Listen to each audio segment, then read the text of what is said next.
The expression on my mother's face was a masterpiece of curdled rage. Her perfectly made-up features, usually arranged in a mask of serene superiority, were twisted into something ugly and raw. Her voice, a shrill tear in the fabric of the elegant hotel ballroom, echoed off the crystal chandeliers. "You will not ruin your sister's big day. You are a disappointment, and you will always be a disappointment. There will be no wedding for you. Not here. Not ever."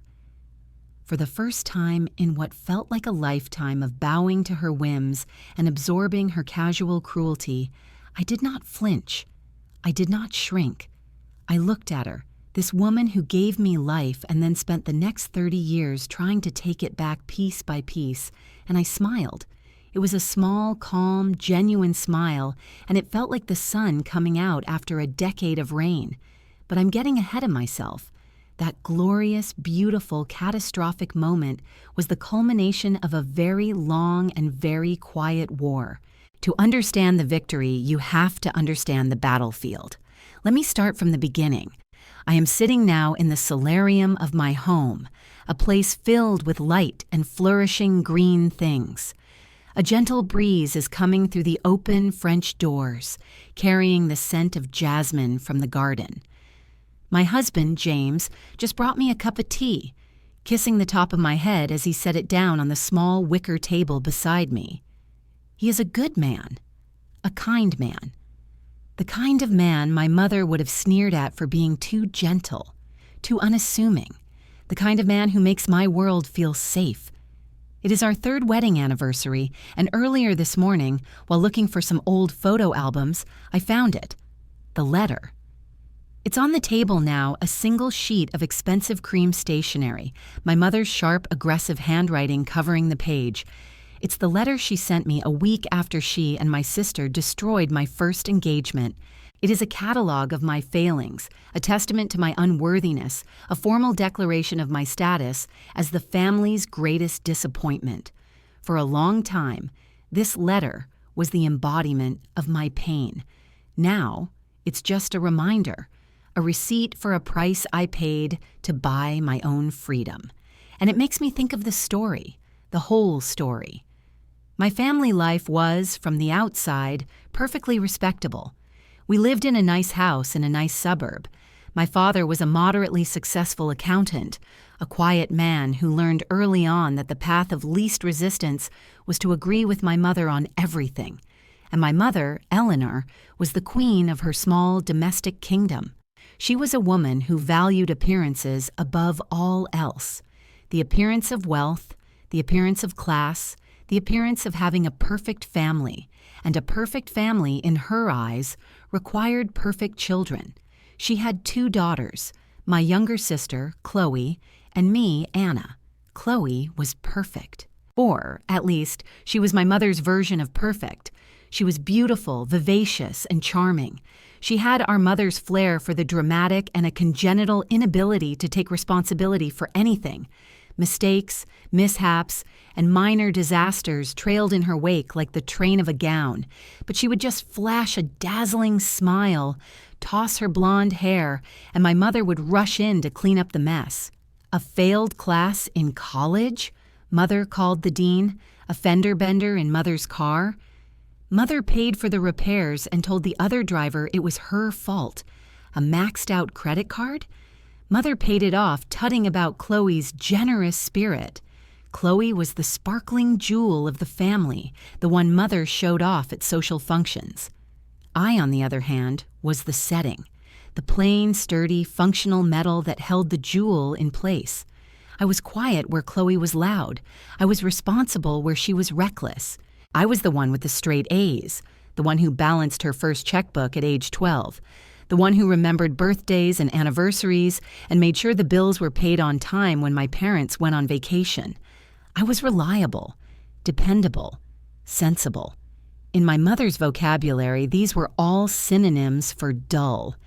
She never said she was proud of me.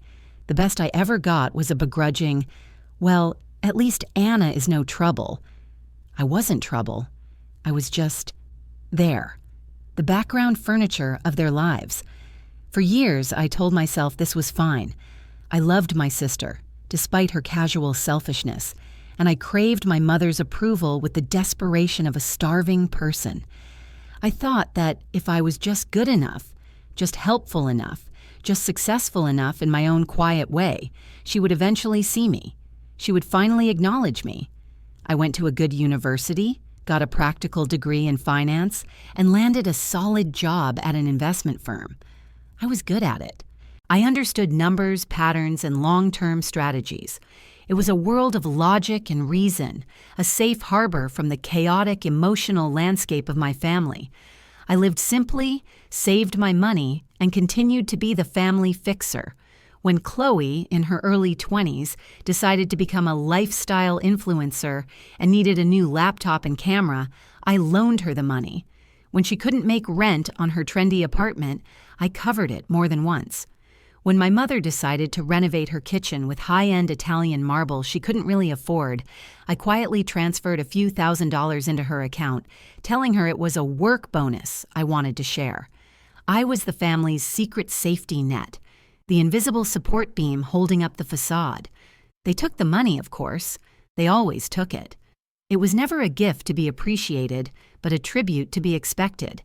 My money, like my time and my energy, was simply a resource they were entitled to. The turning point, the event that finally cracked the foundation of my long-suffering denial, was Mark. I met him through work. He was a junior partner at a law firm we consulted with. He was handsome, ambitious, and charismatic. He was, in many ways, the male version of my sister. But he saw something in me. Or so I thought. He said he admired my intelligence, my calm competence. He said I was a port in a storm. For the first time, I felt seen by someone my mother would have to approve of. He was successful. He was from a good family. He was everything she valued. We dated for 2 years. They were, for me, happy years. I let myself believe in a future where I could have it all: a successful career, a loving partner, and finally, my family's respect. When he proposed on a trip to Paris that I had meticulously planned and mostly paid for, I wept with joy. I had a beautiful ring on my finger. I had a fiancé my mother couldn't possibly object to. I was finally going to get my win. I was so naive. I remember the dinner where we announced our engagement to my family. We went to my parents' house. I was practically vibrating with happiness. My mother inspected the ring, a flawless 2-carat diamond with a critical eye. "It's a very classic setting," she said, her tone implying it was boring. Chloe hugged me, her eyes lingering on the diamond with a flash of something I mistook for excitement for me, but now recognize as pure, unadulterated envy. My father shook Mark's hand and mumbled his congratulations. The initial reaction was lukewarm, but I told myself they were just surprised. It would get better. It had to. But over the next few weeks, a strange chill set in. My mother started making little comments, quiet digs that were sharp as needles. She'd ask Mark pointed questions about his family's social standing. She'd sigh dramatically and say things like, "A wedding is such a reflection on the family. It has to be done right." She started talking about Chloe, lamenting that she hadn't found a nice man yet, always steering the conversation back to her golden child. Chloe, for her part, began treating me with a new kind of dismissive pity. She'd offer me unsolicited fashion advice, telling me I needed to step up my game if I was going to be Mr. Mark's wife. She and my mother would have whispered conversations that stopped the moment I entered a room. I felt a familiar sense of unease, the feeling of being on the outside of a joke that was about me. Mark, I noticed, was spending more and more time talking to them. He seemed to be charmed by my mother's imperious authority and my sister's bubbly personality. He started echoing their sentiments. "Your mom just wants what's best for us," he'd say when I complained about her interference. "Chloe's hilarious, you're just too sensitive." The inciting incident, the moment the world fell out from under me, came about a month after our engagement. My mother called and invited Mark and me to dinner at a fancy, exclusive restaurant. "Just the 4 of us," she'd said. "You, me, Mark, and Chloe. a little pre-celebration. I should have known. My father's absence was a red flag. He was the only one with a shred of decency, and my mother always excluded him when she was about to execute a maneuver that required pure, cold-blooded cruelty. The dinner was an ambush. From the moment we sat down, I was the target. My mother and Chloe took turns recounting embarrassing stories from my childhood, framing them as evidence of my inherent awkwardness. They complimented Mark on his suit, his success, his ambition, and then would look at me with a sigh, as if wondering how he'd ended up with someone so plain. Anna was always such a serious child, my mother said to Mark, patting his arm. So studious. Not much fun, I'm afraid. You're a saint for taking her on. Mark, instead of defending me, just laughed. He basked in their attention like a lizard on a hot rock. I felt my stomach clench. I tried to change the subject to talk about our wedding plans, but my mother waved a dismissive hand. Oh, we'll get to that, but Mark, you have to understand. Our family is... well, we have a certain standard.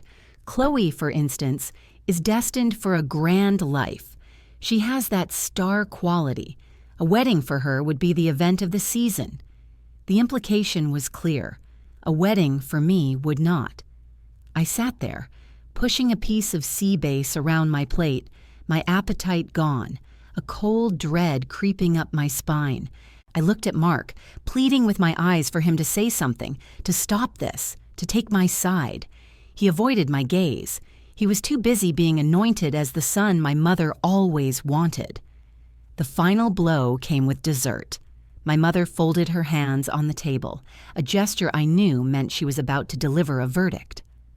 "Mark," she said, her voice smooth as silk, "we've all grown so fond of you. You have such a bright future.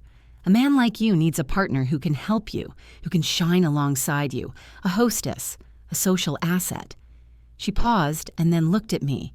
There was no love in her eyes, no maternal warmth, just cold, hard assessment. Anna is a good girl. She's reliable, but she's not that. She will never be that. Chloe chimed in, her voice dripping with false sympathy. "It's true, Mark. I love my sister, but she's just not built for the life you're heading for. She's more of a behind-the-scenes person. You need a leading lady." I stared at them, speechless. This was happening. They were actively, openly trying to convince my fiancé to leave me, but the true horror, the one that shattered my heart into a million pieces, was Mark's reaction. He didn't argue. He didn't defend me. He just sat there, looking thoughtful. He looked from my mother's determined face to Chloe's pretty, pouting one, and then, finally, to me. And in his eyes, I saw it. He agreed with them. He broke up with me in the car on the way home. He used their words. "Your mom and sister." They just opened my eyes. "I'm on a certain trajectory, Anna. I need someone who can keep up, who fits into that world. You're wonderful, but you're not the right fit for my life." "The right fit?" I whispered, my voice hoarse. "I thought you loved me." "I do," he said, which was somehow the cruelest lie of all. "But love isn't always enough." He pulled up to my apartment building. He didn't get out of the car. He just put it in park and looked at me, waiting for me to leave. I took off the ring, the beautiful classic diamond, and dropped it into his lap. His face barely registered it. He'd already moved on. I stumbled out of the car and into my apartment, where I fell apart. The next day, my mother called. I expected an apology, or at least a fake one. I got something far worse. "I heard the news," she said, her voice bright and unconcerned. "It's for the best, dear. Mark was a wonderful boy, far too ambitious for you. You two were simply mismatched. Don't worry, you'll find someone more suitable for your level someday." And then she delivered the line that would become the cornerstone of my revenge. Honestly, it's a relief. The thought of planning a wedding for a disappointment was just too much to bear. A wedding for a disappointment. The words hung in the air, cold and sharp. I hung up the phone. I didn't cry. The tears were gone. In their place, something else was growing. It was cold and hard and heavy. It was resolve. They thought I was a disappointment. They thought I was weak. They thought they had broken me. They had no idea what they had just created. That night, I did not sleep. I sat in the dark of my living room and I thought. I thought about every time I had fixed Chloe's problems, every time I had given my mother money, every time my accomplishments were ignored and my efforts were taken for granted. I thought about the pity in Mark's eyes and the smug triumph in my mother's voice. They had stripped me down to nothing, or so they believed, but they had forgotten one thing. They had forgotten about my grandmother. My Nana, my mother's mother, was nothing like her daughter. She was a quiet, shrewd, fiercely independent woman who had built a small but successful chain of local hardware stores from the ground up after my grandfather passed away.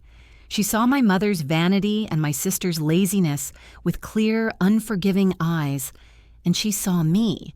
She was the only one who ever truly saw me. She'd pull me aside at family gatherings. "Don't let them dim your light, Annie," she'd say, her hand warm on mine. "Your mother values tinsel. You are gold." When Nana passed away 5 years prior, she had left my mother and Chloe respectable, but controlled sums of money. To me, she had left the bulk of her estate, a portfolio of stocks and properties worth several $1,000,000. But she had done it with a condition, a stroke of genius that I now understood completely. The inheritance was to be held in a blind trust, managed by her longtime lawyer, Mr. Henderson, and its existence was to be kept a complete secret from my family. I was not to access the principal until I was 30, or until I could present a compelling case for a business investment. The interest, however, was quietly deposited into a separate bank account every month, an account my family knew nothing about. It was this account from which I had been funding their lives. Nana had known. She had seen this coming. She had armed me for a war I didn't even know I was supposed to be fighting. I went to my desk, pulled out my laptop, and began to plan. The initial pain of the betrayal was still a raw, open wound, but beneath it, my mind, the logical, strategic mind they had all dismissed as dull, was starting to work. What was the best way to use this advantage? My first instinct was to throw it in their faces, to buy a mansion, a sports car, to show up dripping in diamonds and laugh as their jaws hit the floor. But I quickly dismissed that idea. It was too loud, too simple. It was my mother's kind of victory, not mine. It would give them the satisfaction of a reaction. It would let them know they had gotten to me, and I was determined not to give them that. No, my revenge would be quiet. It would be patient. It would be built brick by brick, just like my grandmother built her business. They thought I was a disappointment, a failure, a background character in their story. I would not just write my own story. I would build the entire stage on which they would eventually humiliate themselves. The strategic decision was made. I would not confront them. I would not correct them. I would play the part they had assigned me. I would be the broken, struggling, disappointed daughter. I would let them believe they had won. I would let their arrogance grow, unchecked. And while they were busy celebrating their victory, I would be busy building my empire. The next day, I called Mr. Henderson. I was 29, a year shy of my 30th birthday, but I had a compelling case. I told him I wanted to liquidate a portion of the trust to start my own company, a boutique hospitality investment firm. I had spent years analyzing markets for my job. I knew how to spot an undervalued asset. I knew how to build a business plan. Mr. Henderson, who had always shared my grandmother's faith in me, agreed without hesitation. Within a month, I had quit my job, telling my family I was downsized to reinforce their narrative of my failure. They offered fake sympathy that was barely concealed glee. "Oh, Anna, that's terrible," Chloe said over the phone. "But don't worry, you're smart with budgeting. You'll be fine. Maybe you can find a nice little administrative job somewhere." I moved out of my expensive apartment into a smaller, more modest one, citing my need to save money. In reality, I was freeing up capital. I incorporated my company, St. Clair Holdings, named after my grandmother, whose middle name was Claire. And then I found my target. It was an old hotel in the city's up-and-coming district called the Regent. It was a beautiful building, a relic from the 1920s with incredible bones, but it had fallen into disrepair. It was a failing business, on the verge of bankruptcy. The owners were desperate to sell. The price was a steal. I saw its potential immediately. The location was perfect. The architecture was stunning. It just needed vision, capital, and a lot of hard work. It was the perfect metaphor for my own life, a forgotten gem waiting to be polished. I bought it. I spent the next year and a half pouring every ounce of my energy, my money, and my secret knowledge into its transformation. I hired the best architects and designers, but I was there every single day, overseeing every detail. From the thread count of the sheets to the type of marble in the lobby, from the menu at the rooftop restaurant to the branding of the hotel spa. I didn't just want it to be a successful business, I wanted it to be a masterpiece, a testament to what a dull, behind-the-scenes person could create. I renamed it the St. Clair. During this time, I maintained my role as the family disappointment. I kept in minimal contact. The calls I did get were usually from my mother or Chloe, asking for small amounts of money. "Just a few hundred, Anna, to help with the car payment," my mother would say. "I know you're struggling, but every little bit helps." Or Chloe, "Can you spot me for my yoga membership this month? I'm a little short and you're so good at saving." I always said yes. I would transfer the money, documenting each request. To me, it was pocket change. To them, it was proof of my pathetic, meager existence and confirmation of their superiority. It was fuel for my fire. Their arrogance escalated, just as I had predicted. They were so secure in their narrative. They would call and tell me about their wonderful lives. My mother was climbing the social ladder of her garden club. My father had gotten a small promotion. But the big news, the news they couldn't wait to rub in my face, was that Chloe had gotten engaged. Her fiancé, a man named Gregory, was the heir to a chain of local car dealerships. He was rich, bland, and utterly besotted with Chloe. He was perfect. My mother was ecstatic. This was the wedding she had been dreaming of. A wedding for her perfect daughter, a true event of the season. The phone calls became a weekly ritual of torture that I willingly endured.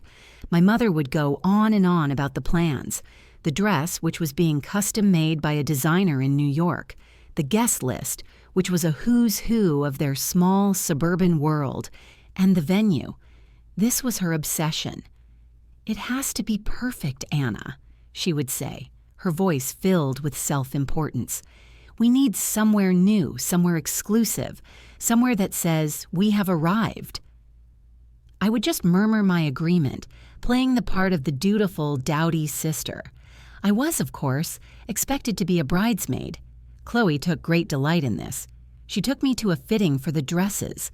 She had chosen a particularly hideous style in a shade of mustard yellow that made my skin look jaundiced.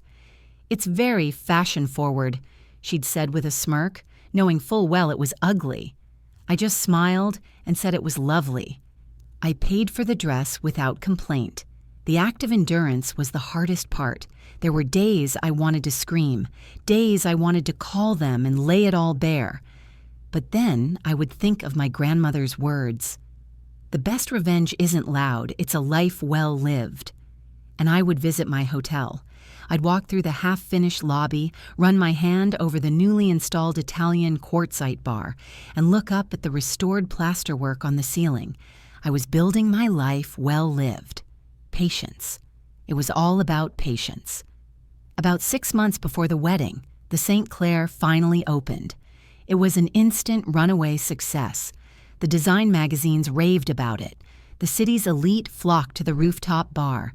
It became the hottest, most sought-after venue in the city, and it was all anonymous. I had hired a brilliant general manager, a woman named Isabella, to be the public face of the hotel.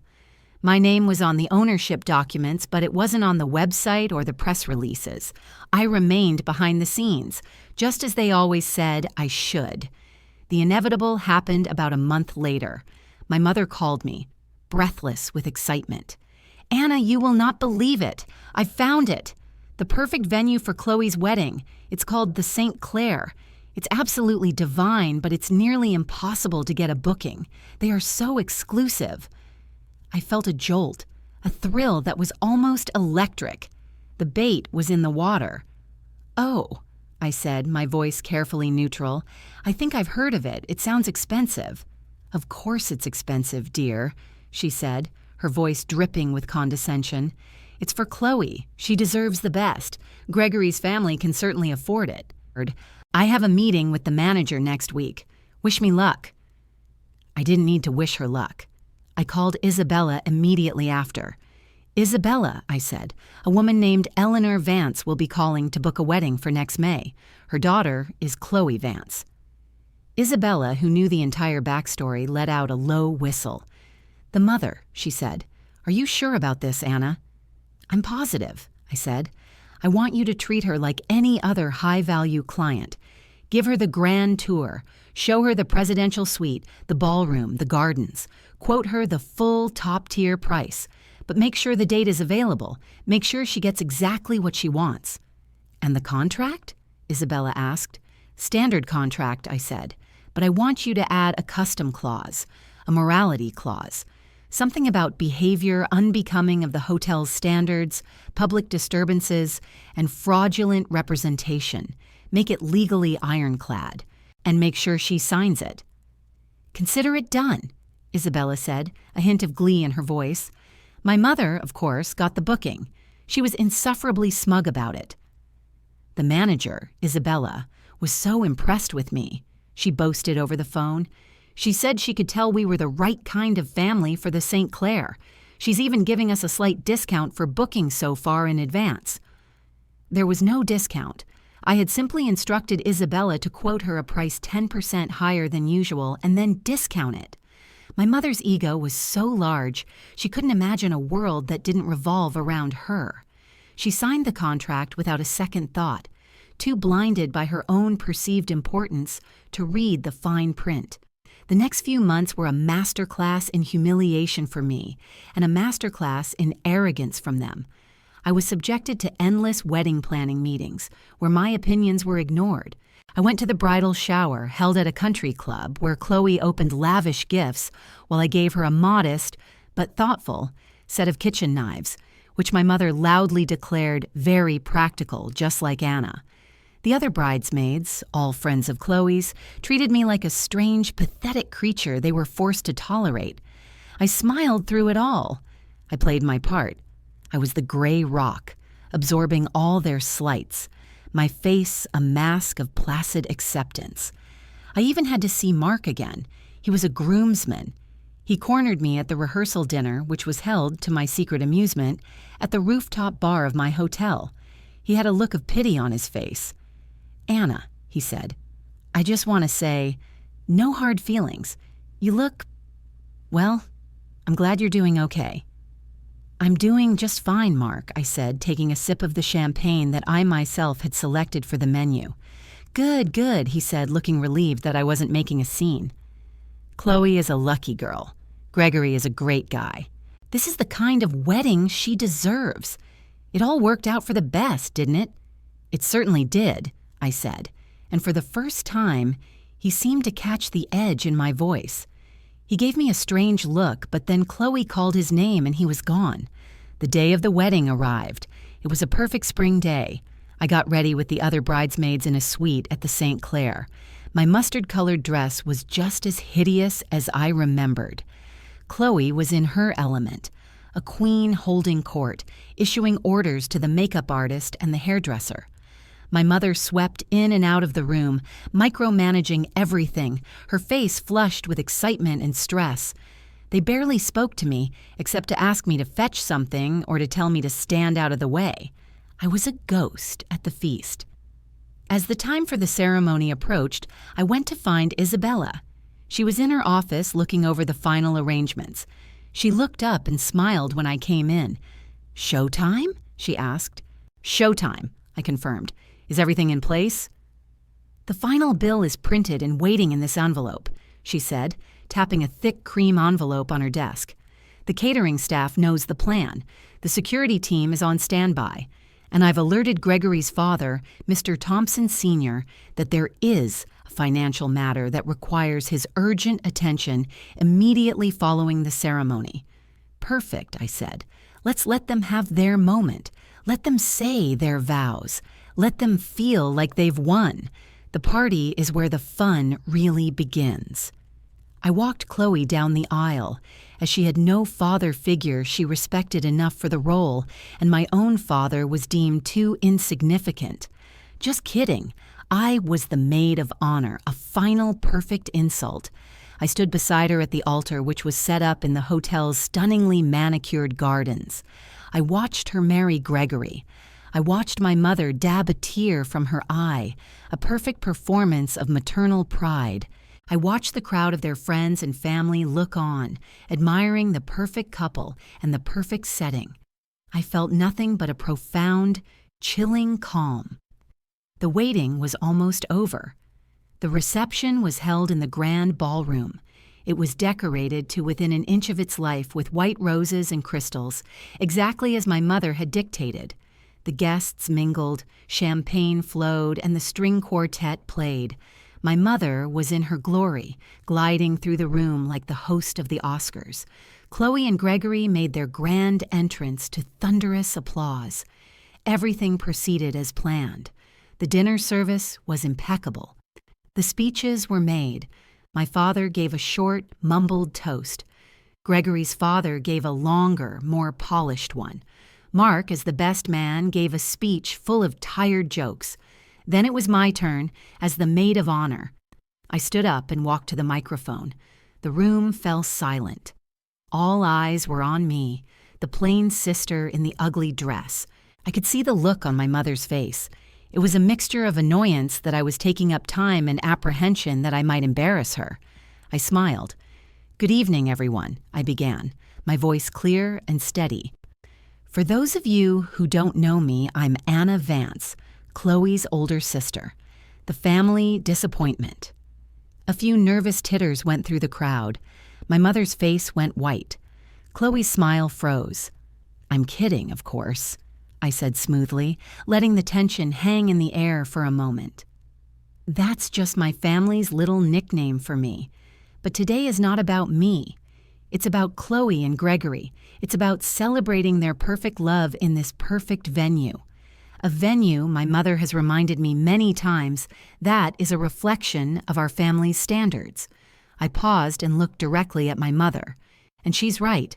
This hotel, the St. Clair, is a reflection of standards, my standards. I let that sink in. The room was utterly silent now. You could have heard a pin drop on the plush carpet. I saw confusion on the faces of the guests. I saw dawning horror on the faces of my mother and sister. "You see," I continued, my voice calm and conversational, "when my family decided I wasn't good enough, when they orchestrated the end of my engagement and labeled me a failure, they made a tiny miscalculation. They assumed I was as weak and as lacking in vision as they are. They forgot about my grandmother, a woman who taught me that the best revenge isn't getting angry, it's getting everything." I reached into the pocket of my hideous dress and pulled out a single key card. I held it up. "Welcome to my hotel," I said. "I'm Anna St. Clair Vance, and I am the owner of this establishment. I built it from the ground up with the inheritance my grandmother left me, the one she wisely kept secret from certain family members who value tinsel over gold." A collective gasp went through the room. I saw Gregory's father, Mr. Thompson, stand up slowly, his face a mask of shock. My mother looked like she had been struck by lightning. Chloe's mouth was hanging open. "I have played the part of the disappointment for 2 years," I said, my voice hardening. "I have endured the insults, the pity, the demands for money. I have smiled and nodded while you all celebrated my supposed failure. And all the while I was building this. Every condescending phone call, every dollar I loaned you, every moment of humiliation was just fuel. You weren't just planning a wedding. You were funding my motivation." Just then, as if on cue, Isabella walked into the ballroom, flanked by two discreet but very large security guards. She walked directly to my mother's table and placed the thick cream envelope in front of her. "What is this?" my mother whispered, her voice trembling. "That," I said into the microphone, "is your bill. Not just for the wedding, which, by the way, you've just defaulted on by causing a public disturbance and violating the morality clause in the contract you so eagerly signed. That bill also includes a detailed invoice for every dollar I have ever given you and Chloe. Money for cars, rent, clothes, kitchen renovations. It's all there, with interest. I believe the total comes to, well, you can see for yourself. But let's just say it's significantly more than Gregory's father was expecting to pay for this party." My mother fumbled with the envelope. Her hands were shaking so badly she could barely open it. She pulled out the multi-page document, and her eyes scanned the final number at the bottom. A strangled sound escaped her lips. That is the moment from the beginning of my story. The moment her face twisted into that mask of pure, undiluted rage. "You will not ruin your sister's big day," she shrieked, finally finding her voice. "You are a disappointment, and you will always be a disappointment. There will be no wedding for you. Not here, not ever." I smiled that calm, sunny smile. "You're right about one thing, Mother," I said, my voice carrying easily over her screeching. "There will be no wedding for me here. My wedding was last month. A small, private ceremony to a man who loves me for who I am, not for my social potential." I looked over at a quiet corner of the room where James, my husband, was standing. He had slipped in unnoticed, just as we planned. He met my eyes and smiled. "As for this event," I continued, turning my attention back to the room, "it's over. The contract is void. The deposits are non-refundable. Security will now escort the Vance and Thompson wedding party from the premises." I looked at Chloe, whose face was a mess of tears and smeared mascara. "Congratulations on your perfect day, little sister. I hope it was everything you dreamed of." The unraveling was swift and beautiful to watch. My mother started screaming, a torrent of abuse and denial. Chloe was sobbing hysterically. Gregory, the bland, rich groom, looked utterly shell-shocked. His father, a pragmatic businessman, was already on his phone, likely with his lawyer. He took one look at the bill in my mother's hand and the fury on her face, and I could see him mentally cutting his losses. The guests were frozen, a captive audience to the most spectacular social implosion they had ever witnessed. Isabella's security team was professional and efficient. They moved toward my mother, who swatted at them like they were flies. "Don't you touch me! Do you know who I am?" "Yes, we do," Isabella said calmly, "and the owner has asked you to leave." The social humiliation was absolute. Being thrown out of the most exclusive hotel in the city, from a wedding they had flaunted for months, in front of all their friends. It was a nuclear bomb detonated in the middle of their carefully constructed world. Mark was standing near the back, his face white as a ghost.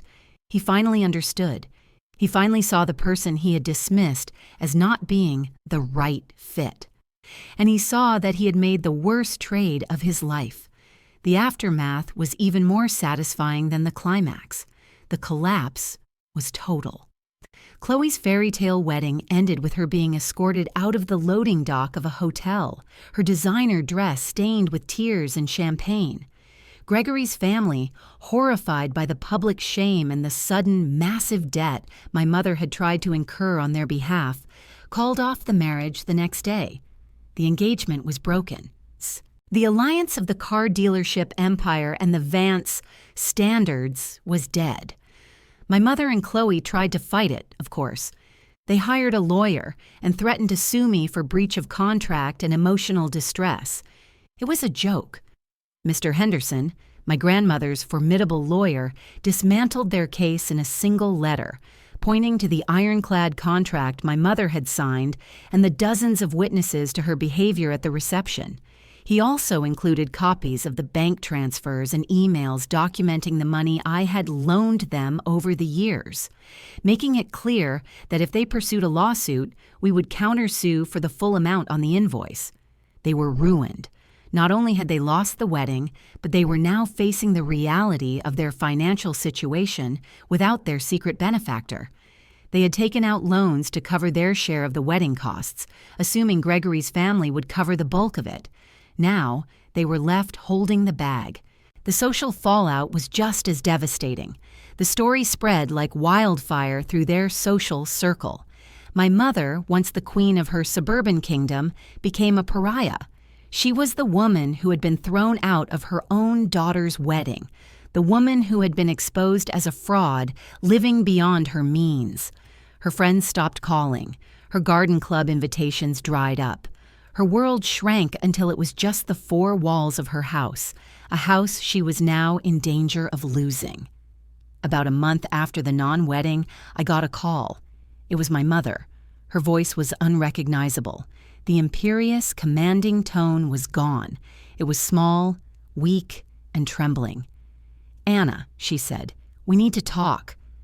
I was tempted to hang up, but I wanted to hear it. I wanted the final, definitive moment of closure. I agreed to meet her at a neutral location, a small coffee shop halfway between my home and her now tainted kingdom. She looked terrible. The perfect makeup couldn't hide the dark circles under her eyes or the lines of stress around her mouth. She looked old and defeated. Chloe was not with her. My father, as usual, was nowhere to be seen.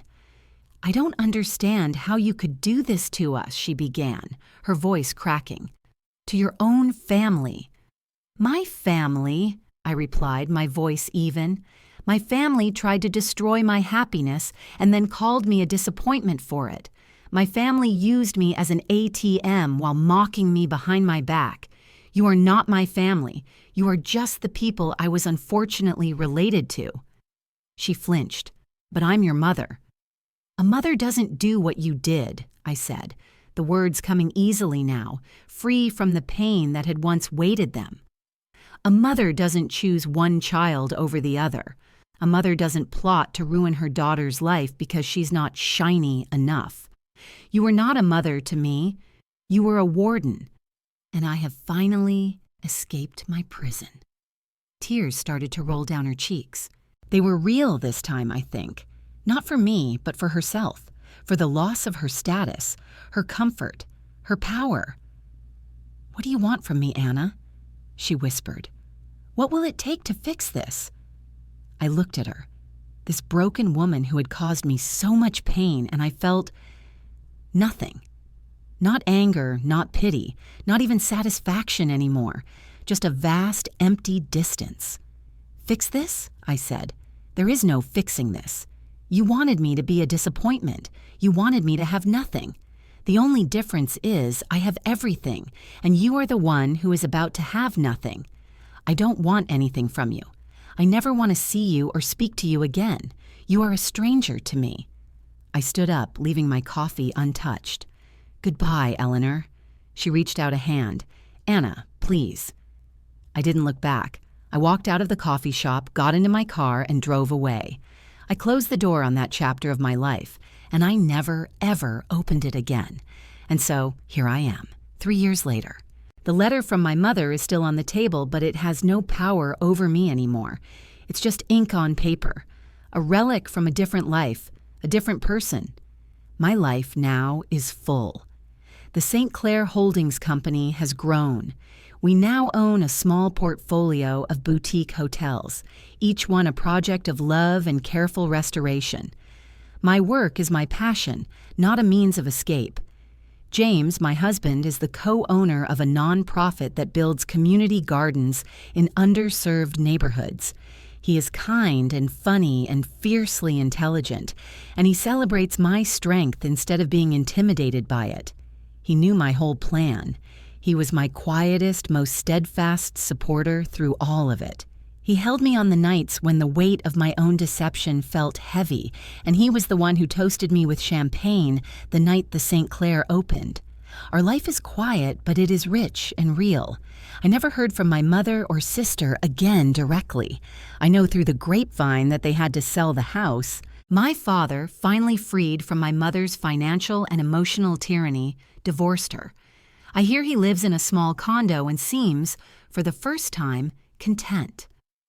Chloe works as a receptionist at a dental office. Her influencer career never took off. My mother lives in a small apartment supported by a meager alimony.